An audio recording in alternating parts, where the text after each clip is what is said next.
Hi guys, welcome to another episode of Overnight Success. My name is Oluwamiyi, and today I am joined by journalist Ore Ogunbiyi. Hi. Hi, how you doing? I'm good, how are you? I'm okay. Quick question. Yes. You have to pick one. Okay. So imagine no internet for the rest of your life, or no air conditioning / heating for the rest of your life. No air conditioning / heating. Why? How? Because you could choose to live in more temperate places and deal with that problem. How would you book your flights? I mean, I'd rather have I need internet, so I'll figure that out. Okay. Hi, my name is Mayawaido. I'm a lawyer, writer, and journalist, and I'm also editor-in-chief of Culture Custodian. Overnight Success is an interview series where I speak to some of my favorite creators and entrepreneurs on the journeys and stories that got them to where they are. That is, young, successful people doing interesting things. I don't think there's any such thing as an overnight success, or is there? Find out more by watching this video. And when you're done, please subscribe, like the video, leave a comment, and share it with as many people as possible. Thank you. Hi guys, welcome to another episode of Overnight Success.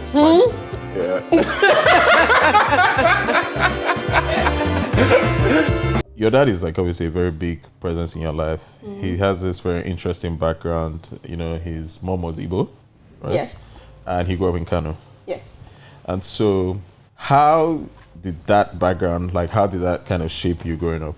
With my dad, his background and his exposure, I think, really helped shape me. This idea that I could live anywhere in the world, or I really feel like I see the world as my oyster, I think has come from him. In that he's moved around a lot. He grew up in Kano. He moved down south when he was about 11 for secondary school. And yes, with his mom, he was Delta Igbo. And he speaks lots of languages. So I think I've always just felt like I can live in lots of places. I don't really feel scared of moving. I feel super exposed. But I think more the influence that he has had on me is less from his cultural experiences and his background in that sense, but more the fact that he's always been a great storyteller, right? So I've always professionally. Exactly.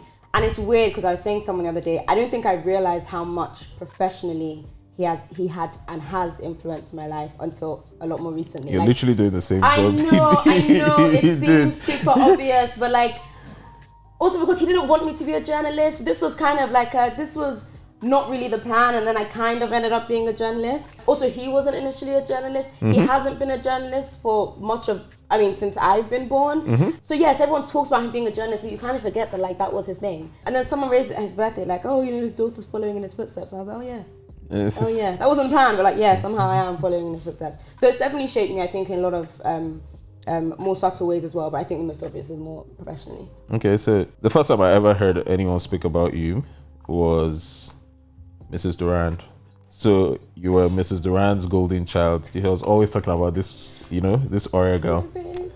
So talk to me about what Mrs. Durand meant to you and what you learned from her. Oh my goodness, Mrs. Durand. Okay, yes. Proprietress of Greenwood House School. Anyway, Greenwood was, I had just been back to Nigeria, I was 7.5. Greenwood was really where I cut my teeth. I feel like my work ethic, the work ethic I have now, I really put down to my 3.5 years at Greenwood. I feel like I really embraced that school, but I just felt so pushed, but in a way that I don't think it's for everyone. But I think Greenwood as an environment, it was very it really fostered very clever people, and I think it's because we were pushed insanely. Miss Durand was quite strict, but also she definitely had favorites, and I just think it was clear very early on that I was one of her favorites. I really played into that. I just think she was very clear about the culture that she wanted to have at that school, and it was that we were all going to be super hardworking kids. We were going to be very polite. She was very big about manners, and I don't know. It wasn't just her personally. I think it was the school. It was also that Greenwood had great teachers and other things. But I think the culture of Greenwood was very much down to Miss Durand, especially in those years. She really, really shaped us in terms of how hard we worked, how well behaved we all were, and how polite we were as kids. Okay. So now there's something that you said that I've always been curious about. And I always think about this with people who are smart. So when was the first time you realized you were smart? And don't give me the I'm being modest answer. No. I used to talk too much. I still do talk too much, but I used to really get called out in primary school. Actually, primary school in England before I came to Nigeria for talking too much. And oftentimes it was just because I had more questions. That reminds me of my brother. I mean, there were a few of us who, they would arrange us in the class kind of in terms of ability, and there were like 3 of us on the end, combined with the fact that, yes, we were literally sitting basically according to ability. I don't actually think that's a very healthy thing to do when you're like 6 years old, by the way, but whatever. And also the fact that I used to get told off for talking too much and asking too many questions, but like, I don't actually think they were bad questions. It was signs of like early curiosity, which I think is what drove me to, like, that attitude, that culture of inquiry, I feel like started very early. And then when we went to Greenwood and they actually start doing rankings, like, I came in year 3, I joined the school halfway through year 3 and I came 3rd. I couldn't do long division when I came to Greenwood. And I'm like, okay, there's something, like I can, and it put, again, this about part of like the culture of Greenwood, right? That competitive zeal, like suddenly now I know I'm ranked against other people, like I actually have to show up. Like that. So I think the transition of like leaving England, but also coming to Greenwood and actually seeing it, like in rankings, was quite eye-opening. Okay, so you're a head girl of Greenwood. Yes. What was that like? Oh my gosh. My friends will tell you I was a bully, but I don't think that's fair. I think I was actually quite a nice head girl. But it was such a power trip. Like it was like a drug, and I was very humbled when I went to year 7 and BIS was horrible. Anyway, I think for me it was just, I was very emotional to be at the end of my time at Greenwood. And even when I did my like valedictory speech at the end, I cried, and it was like this whole thing. Like people still talk to me now about that speech when I cried, and then Miss Durand cried, and it was this whole thing. The actual experience of being head girl, I think for me was just, like in itself was not that memorable. I was basically just another student. Okay, you can tell people to go to the power side after school, but like for the most part, it was a cool power trip. Like the younger kids wanted to be you, but it was not the good. It wasn't a good kind of power trip because you go to year 7 and you're literally at the bottom of the ranks. Yeah, he's like you've leveled out. Yeah, it's not fun. So leaning on that, like, did he at any point make you feel more responsible? I don't think so. So it was the power that was like we were 11. Like I wasn't. I think obviously you understand a little bit like this sense of leadership, the fact that like people have like slightly higher expectations of you, but like I was always a good kid. Like me doing things that I was told to do, me living up to those kinds of like expectations. It didn't feel like added responsibility. You're already a senior. People already expect things of you because you are clever, because you are well behaved in class, teachers like you, Being head girl was just like something to put a ribbon on that. I feel like the sense of responsibility was already there in that you're an older child. What did your parents do for you? Because I'm always very curious about how people are socialized that like obviously helped build that intelligence, where it's like, because obviously everything comes from home. So it's like obviously how you are at home influences how you wind up at school. So like just out of curiosity, like how do your parents build and develop your intelligence as a child? Before I have examples of like how they actively did, I think I was always very aware that my parents were clever. So like I knew from a very young age, like my mom used to win all the prizes at school. Like my grandma tells me this all the time. So today she still tells me. I know that my dad was head boy. He says he was kind of clever in school, but supposedly like he was really well loved. And also I knew a lot about my dad's career and that kind of, excellence, that mindset around like trying to be the best and being the first at stuff was, I think, something that came first before they actually started like instilling lessons in me. When I moved to Nigeria, this thing about me not learning long division before I went to Greenwood was like a very big deal because my mom had to teach me long division at home. And this was probably the only time in my life, because there was a gap when my mom wasn't working for like 4 months, where my mom had to actually sit down and teach me something. And I felt very like, it was clear how much it mattered to her that I got this right. And it's a small specific thing, but I feel like that sense of like not wanting to disappoint my parents kicked in quite early then. Like I have to get this long division right for my mom. Became for like mom. A bigger like, okay, my mom said she was good at math, me too, I have to be good at math, to like a more broader like, oh, the same way they're talking about the same way my grandma talks to me about how well my mom did in school, is hopefully how one day I can also set examples for like Yeah. my kids or like the rest of my family. It's like, yeah, I also did great in school, but I also think I'm very competitive. So it's a combination of you being competitive and wanting, I don't know if it's you wanting, but like obviously the validation of your parents being proud of you. Okay, that makes sense. Yeah, I think so. That makes sense. But that's so interesting, because I would have thought maybe there was like, some of the conversations I've had here is like people have different experiences. So like Folayemi was talking about, and this is Folayemi Augusto was talking about, in her family they used to have like finance seminars. Like that was the thing, because obviously she comes from a family of finance bros. So like they would have like finance seminars, and that kind of obviously just kind of helped in the way like they thought about things and stuff like that. So yeah, it's just, you know, little peculiarities that come with like people's different families. Okay, so I'm going to skip over like, you know, all the things that kind of happen in the middle. Okay. But you wind up at Cambridge. Yes. And so obviously Cambridge is like hunting ground for like, okay, you're smart. They're like other smart people here. It's like that type of thing. So I'm very curious, what was that like for you? When I was in my first year of Cambridge, you have your supervisions, which are kind of like your every week, you're going through your essays basically with tutors, but you also have someone who's in your college that's more in charge of your wellness. Like they don't teach you, but you have sessions with them, I think once a term or so. And I had a guy, he actually left after my first year, so I don't even think I remember his name.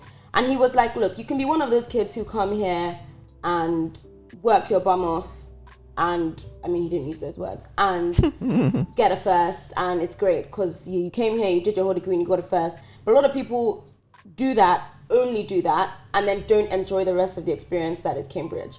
So it's very okay if you also decide you're fine with a 2-1, but you're going to really immerse yourself in absolutely everything else that Cambridge has to offer. And I just felt so like, up until that point, all the way from Greenwood, all the way till I finished school, even the point of getting into Cambridge, so much of it was around, I have to be the best. I have to be the best. Like, that competitive zeal I was talking about. And I just felt a little like, you know what, I can chill. And not in I wasn't trying to overcorrect and go the other way, but just like... You didn't have to push yourself as hard. I didn't, and I wanted to enjoy it. I wanted to do things that I found interesting. I wanted to try new things, and I really leaned into that. So my first year I was coxing, for 2 terms I coxed the rowing. So like I was the person who used to sit in front of the boat and shout the commands at random, just like why not, I tried something new. I got involved in a bunch of societies. I just tried really hard to lean into stuff. But I also think some of that was because I looked around and I was like, oh boy, if these are the people I'm trying to compete with, like, let's be for real. There's a lot of people here that are smarter than me. So I think some of it was like, I'm accepting that there are many people in this world that are much smarter than me, and that's okay. But also a lot of it was just, I want to leave this place with more than a first. That's not me shooting down anyone who got first. Literally, my best friends got first. But I just... wanted to have like a diverse range of experiences. I think if I had tried harder, I could have. But I made a decision literally from first year that I was going to care about something other than just the straight academics while I was there, and I think that also did pay off. Okay, so the thing is, there are 2 kind of strands obviously that come out of like the Cambridge experience that I'm very curious about. So I think the first one is obviously you getting involved with like the Bronze Repatriation like movement. So talk to me about that. Yeah, that was a crazy one. First year, I met another guy in my college called Amate. He was another black guy in our college, obviously there weren't that many of us. And we had come back from an ACS, no, like, let's be for real. And we went to an ACS event. This was my first ever ACS event. We shared a cab back because we were in the same college. And somehow we got talking about art. And I was like, oh, you know, it's funny, like you mentioned this, I'm actually looking into this cockerel. Like, did you know that this cockerel that sits in a college hall was looted from Benin? And it says it right there. It's in Latin, so you probably haven't even focused, but it says it right there. This thing was looted from Benin in 1897, blah, blah, blah. And I was just so in shock. I was like, what do you mean? Like, this thing I just walk past every day, like, and I was just really shocked. And he said, look, he's doing some digging, he's trying to find out the history, but like, let's talk. Once he found out that like I was kind of interested in art, and that just kind of set this whole ball rolling. And yeah, there were other people who were involved as well. And then it got a bit heated because we then raised the issue of repatriating the bronze to the college, because our logic was, look, he had then become college president, and our logic was, we need a college mandate Like we need a student mandate for us to be able to actually present this to the college leadership as like something that we want to do.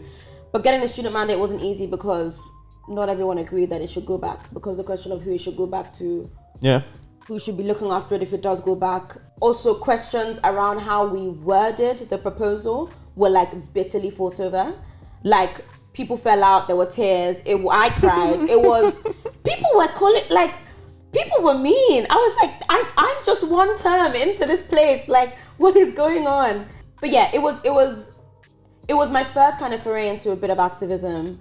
It was my first, I think student activism is really important. I think lots of people get to university and get really fired up, and I actually think it is very good because you are literally on like, you are some of the most like, you are super intellectually stimulated. You're very, you're learning all the time. You're, and especially in a place like Cambridge, like you've got all the words. Things are making sense. I mean, I'm learning about Marxism for the first time. Like I'm awake. I'm something is, everyone is on fire about stuff. Especially like the humanities students. And I just feel like sometimes things get very emotional. I'm also very much in a bubble at Cambridge. But yeah, it was super emotional, whatever. We did eventually get the mandate, but like it just took a very long time. Basically, it was dragged through the university for the rest of the 3 years that I was there. So Amate graduated, other people on the team graduated. Amate and I would like check in here and there, do what we could. We tried to involve staff as well. And I would lie, after I graduated, I pretty much gave up. I was like, look, this thing is not going back. Like they took it down. They said they were having conversations about it. They would occasionally invite us to these conversations, but it just looked like things had really stalled and everyone was just hoping we'd forget about it. Staff would change in terms of like the people who were engaging with us from like the leadership, and it was just, you guys are taking the biscuit and you're hoping that we're going to forget about this. And yeah, after a while I was just kind of tired and I'd moved on and focused on other things, like, and kind of given up. And then Jesus got a black master. And also, before technically us getting a black master, we had a group of staff who were working on this thing called the Legacy of Slavery Working Party. And they were doing research into the college's legacy of slavery and more broadly, all the racism that could possibly have been attached to things that like, to people who had funded the university, to projects that had gone into, to the college, to Jesus College. And yeah, they did a lot of the hard work in terms of putting it into language that the university would understand. Jesus, the new master, also I think really reclaimed responsibility for it, in that the master before her had basically passed it off to the university and was like, I'm not dealing with this. New master comes in and was like, actually, we can make a decision on this. And they did, and they ruled, and they decided it should go back. So yeah, that was one big thing. I don't think I knew what I was getting into at the time. And yeah, I couldn't have known, but I'm happy I did. You know, something, as you were talking, like one of the things that just kind of stood out to me. And I think this is something that gets lost a lot of the time between like activism and like actual like, you know, results, is that progress is slow. Like it'll take a lot of time for like, and it might feel like, you know, people are not taking you seriously, or like things are just like, it's just not happening at the pace you want. But the thing is, you have to realize in most like spaces and most things, people are conservative. They're not really like looking for change. Yeah. So anything that requires them to change is kind of like, you know, like almost like you're dragging it out of them. So sometimes you just have to kind of just do the work and just know and understand that it'll take time. Especially because with Cambridge, they would have been the first institution to have done and because again, everything is all about precedence. Because like no one wants to like obviously do that. But the thing is, once one goes, like it's just like a rolling ball. Like everything just starts following from there. Also, it's a good precedent. We were trying to. Yeah. But when the political tides looked like they changed a little bit, and these were conversations more people were having. It felt like it was Cambridge, and then a bunch of other institutions followed as well. Now it's convenient, right? But hey. The other thing I was just very curious to kind of understand. So, what informed like your choice of course? So, like deciding to do human, social, and political sciences. Yes, with focus on politics and international relations. I went on a summer course. Okay. So when I was literally just before I applied, so this was after year 12, I found this summer school online, and it was, you would live in Cambridge for 2 weeks. Okay. And I was like, oh, sounds fun, exciting. Let me see if I even want to apply to this place. I've never done one of these summer things. Could be fun. And my one of my reasons for doing it, apart from just getting to see Cambridge, was also there was a law option. And I'd started trying to work on my personal statement at the end of year 12. We had a thing in school that you're all supposed to work on it. And I couldn't figure out why I wanted to apply for law, because that was the plan. My dad said I'm applying for law. I watched Suits and The Good Wife. Law is fun, right? I can argue, I can talk, it all makes sense. So this course had a law option. I was like, let me do this law thing for 2 weeks, figure out the basics, hopefully it will help me with my application, and I'll get a sense of like why I want to apply for this course. But then the law course was full. I was like, oh, okay, what's next? Okay, I'll do international relations. Let me just try. It sounds interesting. All this UN stuff was basically my logic. Got there, and it was brilliant. Like, I loved it so much. And also, I had a really radical. Till this day, like, I really love this guy. His name's Ashok Kumar, and he was our instructor just for 2 weeks. But in that 2 weeks, this man radicalized me. Like, I learned everything about colonialism, neo-colonialism, like liberalism. Even that, to be honest, was actually my early kind of tiptoe into Marxism. Like, everything I knew about the politics of the left, but specifically like its consequences for Africa. I was so awake, and I was really fired up. And it was also, I think I realized the first time in like my secondary school career that I'd really felt seen in the work that I was doing. Obviously, like, it's not a school curriculum, but I'm learning about Kwame Nkrumah and Pan-Africanism and like the non-aligned movement. And I was just so fired up. And I was like, right, this is it. I need to find out where I can study international relations. And so I pivoted. And I basically convinced my dad that, you know, the way people do law now, you can do something else and then convert. So like, just let me do this other thing. Like, it's gonna make me more employable anyway, and then I'll do law later. And like, look, I have better chances of getting in for this anyway, because like, I'm actually really passionate about this thing. Like, it's gonna make sense. And so that was the main. I came back and I was reading Frantz Fanon. I was reading like everything about, like, a lot about my viewpoints had shifted. My reading focus had shifted, and I just felt so much more prepared to write my personal statement around that. And that was why I was like, okay, the course at Cambridge is perfect because it's a bit flexible. I can do a bit of sociology, some politics, some international relations. And I applied everywhere else for a mixture of politics, international relations as well. So the course, I just loved how flexible it was, and that I didn't have to make any decisions about what I wanted to focus on until like second or third year, which didn't seem to be the case in many other UK universities. And yeah, that was it. It's funny because, like, hearing you say that, I wish I had the same experience, because obviously I remember when, like, before I went to uni, before I decided I was going to study law, I had like a period where I was like, I want to study sociology, I want to study politics, I want to study English lit. And my dad was like, yeah, those sound good, but like, you need a defined career line.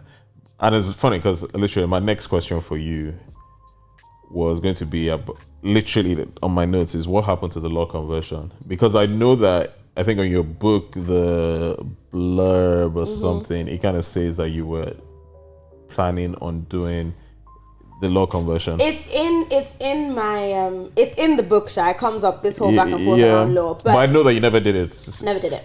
After second year, so Chelsea, who I wrote Taking Up Space with, my best friend, partner in we're getting there. She got a law job, I think either after first or second year. Yeah. Because she had done some student ambassador stuff for a law firm, and then she did the summer thing and they gave her a job. And but Sha, by second year, she knew, like, perfect. She was studying history, she got her law thing lined up. That's her life sorted. Well, at least the next bit of her life. Yeah. And I was like, these law stuff are not kicking for me. Like, I'm not even getting the summer stuff, let alone like the jobs that come after the summer stuff, right? I wasn't even getting interviews. I was like, come on, I need to pivot. So by the end of second year, summer, when I had no jobs, I had no interviews, no like law jobs or interviews, I sat my dad down and was like, look, I'm gonna apply for some consulting. You know, that's the other thing that they're doing. That didn't work either, but he absolutely lost his mind. Like, I was in his office, he walked out of his office, he shouted at me, he was fuming, because he was like, you told me you're going to do law, you told me blah, blah, blah. And I was like, yeah, you know, but like, I can't, if I don't get the contract, who's paying for the law conversion? And then, you know, it doesn't work that way, it doesn't make sense. And then I didn't do it. I didn't even do the consulting either, because I didn't get any of those interviews either. So what then happened was, by the end of the first term of third year, I just generally had enough. But long story short, I wrote an article about being a black girl at Cambridge. It was a letter to my fresher self. Article went a little crazy, and I had 2 weeks to apply to Columbia Journalism School. So I was like, okay, article's going crazy. Maybe I should consider this journalism thing. And then I saw that the deadline was in 2 weeks. And I was like, okay, I'm going to figure out how I'm going to get this application done in 2 weeks. And I did. So then my dad was like, okay, fine. If you want to try this journalism thing, it has to be Columbia. And yeah. Okay. So the law thing didn't happen. Okay. Thank God. To be honest, you're not missing I'm anything. such an advocate of getting kids out of law. Even now, all my friends are in law, including my boyfriend that is in law. I'm like, No, but he's locked in. no, but the thing is, I think so many people do it the same reasons that like my dad wanted me to do it, which I think is because he sees lawyers as like, these are the cleverest people I know are lawyers. He looks at lawyers as incredibly clever people and just thinks clever person, super knowledgeable person, very well esteemed, you should be doing law. You know the thing, I think as a bias, I think it's because your dad comes from a like literary, that type of background, that is probably why he places a premium on like those guys being clever. Because as someone who obviously is like from that school, I envy the guys, like my friends who like would be good at like further math and physics, because like my brain could not process that stuff. So like obviously I'm like, and it's that thing because like there's like people who look at like the humanities and like they don't call like or social sciences. It's like those aren't real sciences. Exactly. Like that type of thing. But I think that one is just a product of his own, like that's what he places a premium on. So that's what he'll like be biased to. But I think he's not, that's a whole generation of people. Yeah. And so because of that, you have lots of people who end up doing law. Not because they really wanted to, they just somehow found themselves in it. So my thing of making sure that people actually want to do law, like I've really carried that matter on my head. Like I'm constantly trying to interrogate lawyers about why they're actually doing what they do. Okay, so there's something you kind of referenced. So it's your relationship with Chelsea, who is your best friend and who you wrote like a very seminal book with. So talk to me about taking up space. Yes, Chelsea and Taking Up Space. Taking Up Space was our baby. So Chelsea, my best friend from literally we met just before freshers and we were friends, like literally best friends for the whole time we were in uni. And we actually ended up running the ACS together when we were in third year. She's one of the few people that I really feel like I can work with. And I think some of that comes down to that competitive zeal I was talking about earlier, but like, I'm that person in group projects that thinks they can do everything themselves. Very toxic trait, so don't be like me, and I've changed by the grace of God. But I used to be that person, and I feel like I met Chelsea and I was like, this is someone that matches my energy. Like, this is someone, like, obviously aside from her just being a great person, on a work level, like, this is someone that is focused. Like she's on it. And we just really bonded and would constantly have conversations around the nuances around being a black girl at this university. Like, we're trying to balance, how do we tell our parents that like, actually, we're kind of lonely and our mental health is struggling in a way that we didn't really expect and like don't really know how to handle, without letting them feel like, well, it's Cambridge now. You guys are, we're telling everybody at home that you have gone to Cambridge. This is like, don't complain, or don't be there. How do you balance, like, you're supposed to be grateful for being one of the few black people in this space with like, actually there's a lot about this space that needs to change. And so you're balancing thinking, let me not rock the boat too much, with actually, no, if I'm here, I should, that is exactly why the reason I should be rocking the boat. And we just used to have these discussions all the time.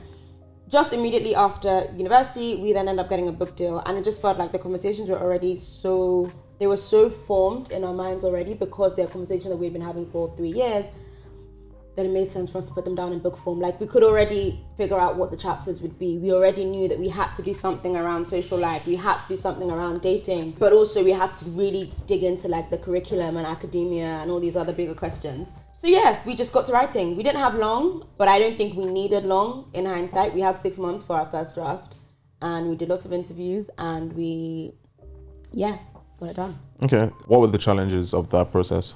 I mean, we were both back in uni. So I was in Columbia at this time and she was in law school. So we were balancing writing with degrees. And I think that, again, like I said, I'd come to terms with the fact in Cambridge that like I that whole being the best all the time just was not a sustainable way to be living, especially not in academic spaces. So I knew in Colombia like there were sacrifices that were going to come to my degree, but I also knew that it was a pass-fail course, so it wasn't the end of the world. Like I really just needed to pass, so it's fine. But it meant that like I don't think I fully took advantage of everything that I could have when I lived in New York for that 1 year. It meant that once I finished Columbia, lots of people stayed in New York for at least a year to do some work, and I left immediately because the book was about to come out. There were classes I should have taken. There were projects that should have been bigger. On Chelsea's side as well, yeah, she was literally studying for like to become a solicitor. So yeah, we were just super busy and having to balance, like we were both working from different time zones, writing together. It's funny because I feel like, because I've had that experience like in the last, maybe there was a point I was like maybe 4 or 5 hours, I was out at night, I was 4 or 5 hours ahead. And I used to feel like I was in the future because like I would wake up and just like give like a bunch of tasks, give people, okay, do this, do it. And then I could go to bed knowing that it'll be done by the time I woke up, and I just had to like sign off on it. And I was like, yo, I could actually like, I could actually do this. Like, cause yeah, so I can, but in your case, it's like you're behind. So, I mean, yeah, that's a different dynamic. Us, right? Like, yeah, stuff. Okay, so there's one thing that you've kind of done that I'm very curious about, which was working in Vice President Oshibajo's office. Yeah. So, thought this would come up. First of all, what was that experience like? So I was definitely gone. Also, what, with all the prospects you had, like what was so appealing about that you felt like, you know what, this is something I want to do? What makes you think I had prospects? I mean, I don't know. I feel like you would have had prospects. No, this is what happened. I left Colombia and I was like, okay, I'm coming back to London. Okay, the book has come out. After like 1 month of press, now what? Okay, yes, I could go and be a journalist. Firstly, one of my takeaways from Colombia was I don't think I want to be a journalist. How come? I had Why? You learn quite an American style of journalism. And I also just felt like I met many people who were incredibly passionate about journalism. And I just felt like I didn't really match up. Not in terms of competence, but in terms of the ends that people would go to for a story. I have many lines and many boundaries that I just felt like a lot of people that I met did not have. And if that was what it takes to be a journalist, I didn't think I wanted to do it. I mean, people were fine being sent to like small towns with populations of 5,000 people to go and do reporting if it meant that maybe in 5 years they'd win a Pulitzer. I'm not doing that. For like You're killing annual salary of like 40K, I'm not doing that. You're killing me. So there were so many things. I left Colombia, I was like, okay, this was fun, met lots of great people, lived in New York for a year, but like, I need to go and figure out what I'm actually going to do when I get back to London. Okay. So that's where I was. Things changed a bit because the VP got a copy of my book and he read it and actually kind of liked it. And especially the last chapter around activism. And basically, he invited me for what I, at the time, thought was an interview. And it ended up being more like a chit chat about the book and bigger things to do in Nigeria. And this whole question, the things we were talking about before around like activism, and balancing that out with like actually trying to get results. Yeah. And the things you really want to do. Things don't worry, I know how they bought you. Like this is the whole thing. Yeah, and we had and I was like, ooh, yeah, he completely got it, and was basically like, well, can you start in like a month? And I was like, oh my goodness. So I had always actually aspired to go into politics. This is not. People used to joke when I was younger that like I should go and be president. Like me going into politics in some kind of form was on the cards for me. Well, it was something that I aspired to later in life. And I just thought, okay, well, opportunities come around sooner than I maybe thought it would, and I should take it. And I don't know what else I'm doing next, and this is this perfect blessing. And also, I was very inspired by the VP himself. I understand. So I was like, this is what I'm going to Abuja. It's gonna be great. Look at me with my villa pass and my university to work. I'm going to have to work. But then, yeah, that had to end. The end. Okay. There were lots of incredibly clever people there. Let me also just make that point, because I think lots of people look at governments and lots of people's complaints about governments is, well, a lot of things revolve around misfirings and decisions being just poor decisions. And I just want to make it clear, there's lots of poor decisions are made in spite of the fact that there are very clever people in I mean, I can only talk along the people about the people I worked alongside. But yeah, they were very clever people in that office. So the first question, because of the way you said it, why did it have to end? Why did it have to end? NSAS started, and I was just like, this ain't it. This is not it. And how it began, at the beginning, I actually did an event. I remember I did an event online. I just feel like it maybe never went out, partly because of the protest. And it was about young people and civic engagement. And I remember talking about how proud I was of the protesters at the time. This was obviously the protest started, the initial protest, yeah. And I was like, yeah, like I even said, and I think I was like, you know, I should be out there. Like, this is amazing. Of course, like young people, everybody makes it sound like young people are lazy. Like, now that everyone's finally getting up and everyone's super angry, like, this is great. Like, this is the point. And I used to get teased a lot at work. Everyone used to call me baby protester because the logic was that, well, we all know you want to be out there on the streets with them, but like, haha, you're here. And so they used to call me baby protester at work. But then I used to like actually be like, okay, I know you guys think this is funny, but like for real, like what is it that you see in me that makes you think, yes, I should be out there, but if you can understand that much, why don't you understand? It sounds to me like you understand what's going on out there, right? I just got really frustrating. And we kind of began to come up with what seemed like a comms plan. And then October 2020 happened. And yeah, I said I was going to resign. Everyone in my family told me to calm down, that I should give it, like I'm making an emotional decision, and I should basically give it time. And if I still want to leave in 3 months, I should leave, and that's what I did. So, yeah, I said that day I was going to resign, and yeah, but everyone said I should calm down because I was emotional, and I was like, yeah, crying on the phone saying I'm going to resign was not really people taking me seriously. And then, but then literally January, exactly 3 months later, I resigned. Okay, so one thing I'm curious about, so like, because there's something you said, you're like, okay, there are a lot of smart people in there. And that's something, you know, I hear a lot. So it's like, I mean, the thing is, we all have like smart or like, you know, family members or friends or cousins or whatever who are otherwise good people, but essentially working for maybe people you don't respect or admire. So like, what I would like to know is what about around that experience, if anything, was there anything that kind of changed the way you thought about governance? Yeah, my two things. One, I said we were working on a comms thing that I actually believed for a period could have helped. And my logic was, okay, we need like a week. We have a plan. If this works, things should calm down. But the plan never saw the light of day. And part of it was because you have to get approval from higher up.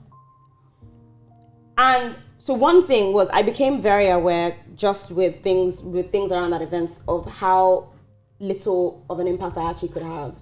And I think that for me, as someone who, like I said, like has an activist zeal, who cares like about outcomes and is not just here for like fun, it was another realization. And I think it had come in drip feeds before that, but it was just very obvious that any hope of having impact was just not going to happen, at least not from this position. Like, let's be honest, my job is, I'm there to write speeches. And a second thing, it was very worrying to me, the things that people would justify, like that kind of cognitive dissonance that is required for you to say that something did not happen. I was just like, this is kind of scary, because I felt like basically I was at a point, I've only been here a year and a half, where I can leave and I haven't become that.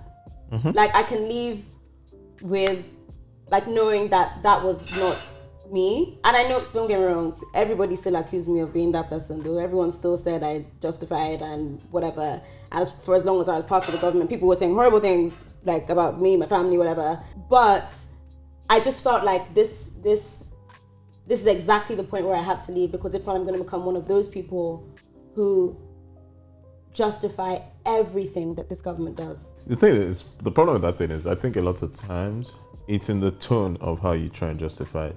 I think sometimes like people get into, it's like, again, it's like a power trip. So it's like you're in these meetings when the decisions are being made. And then obviously you're seeing people on the internet say X, Y, Z. That's like, you understand, you guys don't know, you guys understand, of course they're going to abuse you now. Like, yeah. But yeah, okay, that's. But also a lot of times we are not in the rooms when these decisions are being made. That yeah, I also And understand. I that acknowledge too, that. Like, I also so some of the like abuse that I get in that time just felt very like I'm not the one. I'm not in there. Like You're learning about it like everyone else. absolutely like literally, and again it links to the first point about me not being able to like me coming to terms with the fact that there's actually no real impact that I can have here. My job was very clear. My job was writing speeches. Like occasionally it's let's get a user to get a bit of a pulse of like what young people are thinking, but like my job was very clear and was very direct in that. So I would not, there's no reason why I would be in half the rooms where unfortunately I was not. It was just very high above my pay grade. Yeah. So, but that's the thing, because also the reason why people will attack you is because you're the one they have access to. So now I'm also curious. Were you like in the capacity you were you able to give people like the feedback on, well, this is what the streets are feeling, this is what people are saying, this is what people are thinking, like, and also were those opinions or were those views welcome? No, I tell you, I was laughed at. Like I'm okay. It was hilarious to people. Like or I see your people now. Like it was like. Me getting the name baby protester was because it was obvious to everybody inside that I was aligned with them. Okay, you sit down, go and tell them now. Go and tell them. Go and tell your people. Like it was never a let's listen. I think there definitely were a few people, don't get me wrong. I'm generalizing here. There were a few people who were like, well, how can we make them understand this? How can we make them understand? How can we show them this? Whatever, who are actually engaging with me on like a proper level, but a lot of times you're being laughed at. And also a lot of times you're being laughed at by people who are telling you, I know about protests now. That time, June 12th, was I not one of the people that had to run out of this country with Nadeco routes? Did I know how to, okay. But like, so how do you, again, that cognitive dissonance I'm talking about, how are you missing that this is the same parallel? Yeah, okay. So yeah, some people listen, but a lot of times you're just laughed at as like you're young and naive, and I don't know what you think like this is. That's funny, but I mean it happens. So now there are two things, like two major, I guess, high points that you've kind of announced lately. So the first one is your forthcoming book. Woo! So again, you wrote one book, you found it hard, where you're like, you know what? Going to carry this strong head and do it again. You know what? This one's and this one harder. By myself. Yeah, exactly. This one's gonna be harder. I've been having a lot of conversations with my grandma. She's getting older. My grandma moved to England when she was in the 60s. No, in the 60s, and Does she still live here? No, she doesn't live here anymore. She lived here for about 15-ish years. Okay. With my granddad, and there's just. I really enjoy having these conversations with her. She has fond memories of when she used to live in Wandsworth, and I know, and and just this idea of like speaking to older people, especially older Nigerians, some of them who came and went back, some of them who came and settled here, some of them who came, thought they were going back, but ended up settling here and have children and grandchildren here, has fascinated me for a while. And actually, I want to say like almost 2 years ago, I tweeted about how nice it would be to see a project that like engages people who came here in like the 60s, 70s, 80s about their time here, regrets, rage, like some people like loss, and like just exploring lots of those emotions that come with that, because it's very different for people.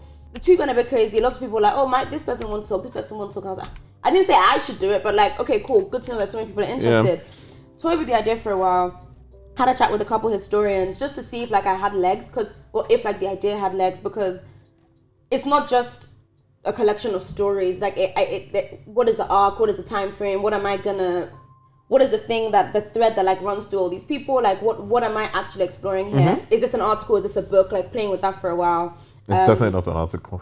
No, but like a thing of it could be a couple of them. It could be a podcast. It could be just exploring like what it could be. And then I had a chat with my agent, and I was like, okay, I need to get to work on it. And then I started doing interviews. And the interviews were so eye-opening. Oh my goodness gracious. Like, I just started like, okay, I need something to put in the proposal. But then I was like, like I was so weak. I was ready to go. So yes, now looking back, I'm like, oh my God, I'm insane. Why am I taking on this new task? Like, again, like I don't have a job. But I was very inspired by a lot of people I spoke to in different ways. I just felt like there was a lot there. And then there was interest, and my proposal was really coming together. Yeah, sent it off. Okay. And got a deal. Okay. Congrats. When is it out?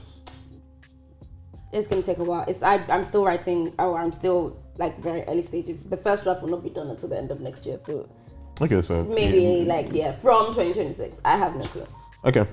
And then second of all, you're moving back to Lagos very soon, and you're taking on a very exciting role. Yeah. So how are you feeling about that? Like, Yes, how'd that come good. about? So I'm going to be one of the Economist's new Africa correspondents, which is super exciting. When I said that I didn't want to do journalism anymore, like I left, there's a few things. When I left Columbia, one of my biggest gripes with that course was that everything is focused on covering America. Like there was one class on international journalism when I was there, but you weren't really allowed to do foreign reporting. It was just seen as this thing that would make it quite unequal for people, whatever. But that's what I wanted to do. So one of the reasons why I felt like I wasn't going to do that post-Columbia was because I just didn't feel like I had the training. When I was leaving government, and I actually had quite a very nice chat with the VP when I left, and he was like, what are you going to do? And I was like, I'm going to go try this journalism thing. And I remember he said two things. He was like, it was a long conversation, but like two things that stuck with me. Remember that you're an intellectual, like don't go and be writing rubbish. Like think about people like, Fareed Zakaria, like all these kinds of big dogs, and like write the things that will like change minds, like shape minds. And also remember that like you're in a very unique position in that you're an African, but you're going out into the world, but like with that. Yeah, you have that context that Exactly. people don't have. And so the goal had always been, what can I do that will mean that I get to write about Africa? And so everything else that I've been doing up until now has been fun, but like this role is like the thing that I have been working towards. Like I want to write about Africa for the rest of the world. And I think a lot of Africa coverage is unfortunately done by people who are not African, and you can tell. But that's changing a lot these days. It's changing, but like it's taken very long for that to change. It's taken, lots of harsh conversations, lots of people thinking about how they can actually engage African journalists better. And in my case, it's like just like leveraging that straddle of, I've lived in UK and I've lived in Nigeria. I know a little bit about both worlds, yeah. But so it's super exciting. I'm really looking forward to like traveling around the continent and just writing about things apart from just war and famine. It's not every day. It's not every day war and famine. Is there any one story you're particularly looking forward to telling? Or No, not any one. I think I want a lot more African business stories. I think they're super important, and like we write about the rest of the world in terms of like business capacity and like economic indicators and those kinds of things. Why is it always when we come to certain places that we focus on things outside of that? So lots of business stories, lots of culture stories as well. I think there are many ways in which our culture is shaping the rest of the world, but also lots of diaspora stories, because I think understanding the world in the future, it's going to be harder to do it by like cutting the world into neat regions, right? You can't talk about Africans and just talk about Africans who are on the continent, because a lot of Africans are not there. So understanding the ways in which Africans have moved, and their cultures have moved with them, it was super interesting as well. Okay. Kind of read the end. So I usually end these interviews by asking 2 questions. Okay. First one, if you were my producer for the day and you could book me any guests to kind of have on this, this sofa, have like these deep conversations, is there anybody you'd like? It could be people, so it doesn't have to be one person, but anyone whose stories you're kind of fascinated by and you kind of want to dig deeper into. I always tell everyone they need to speak to Chelsea, but like Chelsea doesn't do this stuff. She's too busy being a lawyer, man. I think you should I have a friend called Olamide Bada. What do they do? Many things, and that's actually just why you have to speak to her. But it's one of those people who, I don't know anyone who has had more career pivots like in life than her, and she's very inspiring in many ways. And I'm trying to not ruin things that she will tell you, but she's lived in a bunch of places. She has worked in different industries. She's one of those people who has managed to escape from law, and I think her life post-law has been so much more exciting than those beginning bits. But she'll have a lot more to tell you than just that. Like, she's just, mindset-wise, she's just a very, very incredibly inspiring person. I think you should have her on. Okay. She's going to kill me for saying that, but whatever. And final question. You sat down with me. You've allowed me dig into every corner of your life that, I thought was worth digging into. Is there any question you have for me? Questions I have for you. Culture custodian, obviously, and based on your perspective and what you have seen. I'm scared of what you're going to say. Well, No, continue. But as I go into my new role, what do you think I need to make sure I don't miss in my coverage of the continent? So what, New Frontiers? Is that what we're talking about? I mean, things you'd like to see that you haven't seen enough of in Africa coverage. Okay, so I think a lot of the coverage we've been seeing has been very looking at the headlines. So and when I say headlines, it's Afrobeats is conquering the world. There's a lot more than obviously that's just that movement in terms of even obviously it being a thing and it being obviously having this phenomenal impact and it's having, but and I say that I mean that across the different areas of culture. So it's you look at, for instance, the film world, and you're kind of beginning to see a delineation in terms of the types of the movements, the types of people who are creating and what they're creating.